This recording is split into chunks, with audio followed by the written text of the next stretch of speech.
Israel के हवाई हमले में ईरान के सुरक्षा प्रमुख अली लारिजानी की मौत ऐसे समय पर हुई है जब वह इस्लामिक रिपब्लिक के सबसे अनुभवी और प्रभावशाली नीति निर्माताओं में से एक थे। लारिजानी कोई सैन्य कमांडर नहीं थे, लेकिन ईरान के रणनीतिक फैसले तय करने में उनकी अहम भूमिका थी। सुप्रीम नेशनल सिक्योरिटी काउंसिलिंग के सचिव के तौर पर वो युद्ध, कूटनीति और राष्ट्रीय सुरक्षा से जुड़े फैसलों के केंद्र में रहते थे।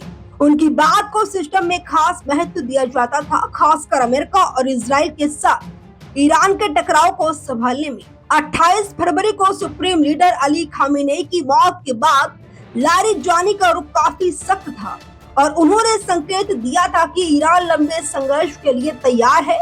अब उनकी मौत, जिसकी पुष्टि सरकारी मीडिया ने कर दी है, ऐसे समय में हुई है जब कुछ ही हफ्तों के अंदर कई वरिष्ठ ईरानी अधिकारी और कमांडर मारे जा चुके हैं। यह दिखाता है कि युद्ध के दौरान ईरान की नेतृत्व संरचना को कमजोर करने की लगातार कोशिश हो रही है। पश्चिम के खिलाफ सख्त रुख के बावजूद ईरान में लारिजानी को अक्सर एक व्यवहारिक नेता माना जाता था।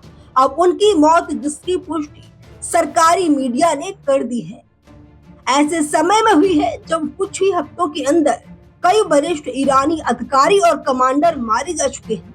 यह दिखाता है कि युद्ध के दौरान ईरान की नेतृत्व संरचना को कमजोर करने की लगातार कोशिश हो रही है।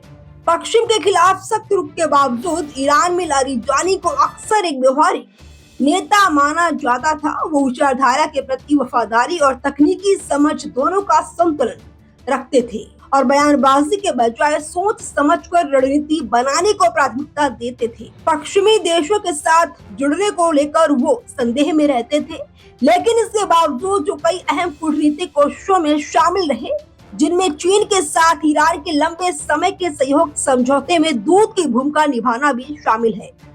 अपनी मौत के समय अली लारिजानी 3 बड़े संकटों को संभाल रहे थे। पहला संकट खुद युद्ध था। उनका मानना था कि ईरान को लंबे संघर्ष के लिए तैयार रहना चाहिए और लड़ाई को पूरे क्षेत्र में फैला देना चाहिए, यहाँ तक कि होर्मुज जलडमरू मध्य को बंद करने जैसे कदम भी उठाने चाहिए। दूसरा संकट देश के भीतर बढ़ता असंतोष था, जो आर्थिक समस्याओं से शुरू हुआ लेकिन जल्द ही बड़े विरोध प्रदर्शनों में बदल गया, जिनका मकसद इस्लामिक रिपब्लिक को गिराना था। इन प्रदर्शनों पर सख्ती से कार्रवाई की गई, जिसमें पूरे देश में हजारों प्रदर्शनकारियों की मौत हुई। तीसरा मुद्दा ईरान का परमाणु कार्यक्रम और अमेरिका के साथ रुकी हुई अप्रत्यक्ष बातचीत थी, जो पहले ही सैन्य हमलों की वजह से प्रभावित हो चुकी थी। उनकी मौत के बाद ये सभी मुद्दे अब अधूरे रह गए हैं और इन्हें किसी नए उत्तराधिकारी को संभालना होगा, जो अभी तय नहीं है और बेहद नाजुक हालात का सामना करेगा। हालांकि ईरान ने कुछ हद तक मजबूती दिखाई है, खासकर वैश्विक ऊर्जा बाजारों को प्रभावित करके, लेकिन उसका हवाई क्षेत्र अब भी हमलों के लिए खुला हुआ है। ऐसे में कोई भी नया वरिष्ठ नेता तुरंत निशाने पर आ सकता है।